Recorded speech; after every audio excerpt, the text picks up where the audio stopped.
ஒருவேளை ராகு அந்த 5ஆம் இடத்தை கெடுத்திருக்கக்கூடிய ராகுவுக்கு 5ஆம் அதிபதியை பாதித்திருக்கக்கூடிய ராகுவினுடைய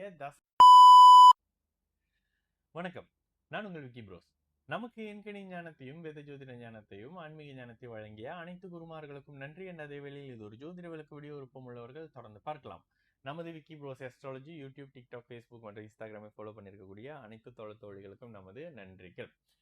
குருவால் சுபத்துவப்படுத்தப்பட்ட சனி செவ்வாய் 5th பார்த்தால் 5ஆம் இடத்தை பார்த்தால் குழந்தைகள் கொடுக்குமா? ஓகே, பார்த்தால் கெடுக்குமா? Okay, கெடுக்குமா. Altered 5th house isn't directly seen by Jupiter and it's Lord weak with Rahu. Still குழந்தை பாக்கியம் இருக்குமா? ஓகே, இதுல இன்னொரு இந்த அமைப்புகள்ல கிரக கலா பரிமாணங்கள் அமைப்புகள்ல சில நேரத்துல குரு அந்த ஒளியினுடைய தன்மை இருக்குல்ல, அந்த ஒளித்தன்மைகள்ல அது ஒரு மெத்தட் வரும். அந்த மெத்தட்ல என்னன்னாக்கா, குரு சனியை பார்த்து சனி எந்தெந்த இடங்களை பார்க்கிறாரோ குருவின் பார்வை அந்த இடங்களுக்கும் வருதுன்ற மாதிரி வரும். அது சில இடங்கள்ல சரியா வரும், சில இடங்கள்ல சரியா வராதுங்க.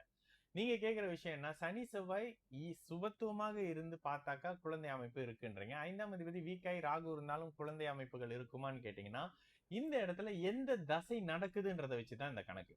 ஒருவேளை ராகு அந்த 5ஆம் இடத்தை கெடுத்திருக்கக்கூடிய ராகுவுக்கு 5ஆம் அதிபதியை பாதித்திருக்கக்கூடிய ராகுவினுடைய தசைகள் வரும்பொழுது உங்களுக்கு குழந்தை அமைப்பு இருக்கும்.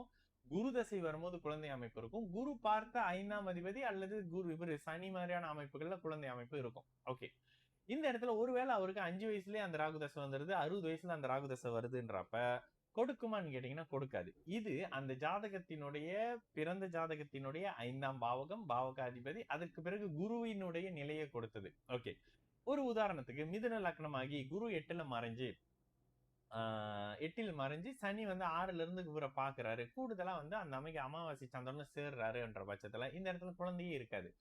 சுக்கிரன் ஒருவேளை உச்சமாக இருக்கிறாருன்னா மாற்று வழிகள்ல மருத்துவத்தின் அமைப்புகள்ல வயதுக்கு ஏற்ற மாதிரியான குழந்தைகளை கொடுப்பாரு. அப்ப நீங்க அந்த வகையில தான் பார்க்கணும், வயது எந்த அளவுல இருக்கு, எப்படிப்பட்ட விஷயங்கள் இருக்கு. இதுல இன்னொரு கேள்வி வரும், கணவருக்கு குழந்தை அமைப்பு நல்லா இருக்கு, குழந்தை அமைப்பு பாதிக்கப்பட்ட பெண்களுக்கு திருமணம் பண்ணி வச்சா குழந்தை இருக்குமா? இருக்காதுங்க, பிரிஞ்சிருவாங்க. இந்த அமைப்புகளும் பாருங்க, ஒருத்தருக்கு 5ஆம் பாவகம் கெட்டு போச்சு, 5ஆம் பாவகம் நல்லா இருக்கிற 2 பேரை சேர்த்து வச்சீங்கன்னா அவங்க சேர்ந்து வாழ்வாங்களான்னு கேட்டீங்கன்னா இல்லைங்க, பிரிஞ்சிருவாங்க. அவர் தனியா வேற ஒரு கல்யாணத்துல வேற ஒரு குழந்தையை பத்திக்கிட்டு சந்தோஷமா இருப்பாரு. இந்த மாதிரியான விஷயங்களும் இருக்கும். அப்ப குழந்தை அமைப்புகள் 5ஆம் இடத்தை நேரடியான சனி செவ்வாய் பார்க்கறதும் குரு பார்த்த சனி செவ்வாய் பார்க்கறதுக்கும் டிஃபரெண்ட் இருக்குங்க. நேரடியாக சனி பார்க்கும் பொழுது கடுமையான அமைப்புகள்ல அந்த பாவகம் கெடும். குரு பார்த்த சனி பார்க்கும்போது அந்த பாவகத்தினுடைய தன்மையை குறைப்பாரு. ஆனா ஸ்டில் அந்த பாவகம் கொடுக்கக்கூடிய நிலையிலேயே இருக்கும். சனியோட சுபத்துவத்தின் காரணமாக இது செவ்வாய்க்கும் பொருந்தும். ராகு 5ஆம் இடத்துல இருந்து குருவினுடைய பார்வை வருது, 5ஆம் அதிபதியோட இணைவு சேர்க்கை வர்றதுன்றது உண்மையிலே நல்ல தன்மை. ஆனா இது மிதுனம் மாதிரியான லக்னங்களுக்கு அவர் நீச்சமாகி 5ஆம் இடத்துல ராகு இருந்தாருன்னா செயல்படாத நிலையும் இருக்கும். அப்ப இப்படி அப்படின்ற நிலைப்பாடு தான் பிரதர். இது எந்த ஜாதகம் தனிப்பட்ட ஜாதகத்துலதான் நீங்க பாக்குற மாதிரியான விஷயங்கள் இருக்கும். சரிங்களா? நான் உங்களுக்கு ப்ரோஸ், நல்லது நடக்கும், எல்லோரும் நல்லா இருப்போம். வணக்கம்.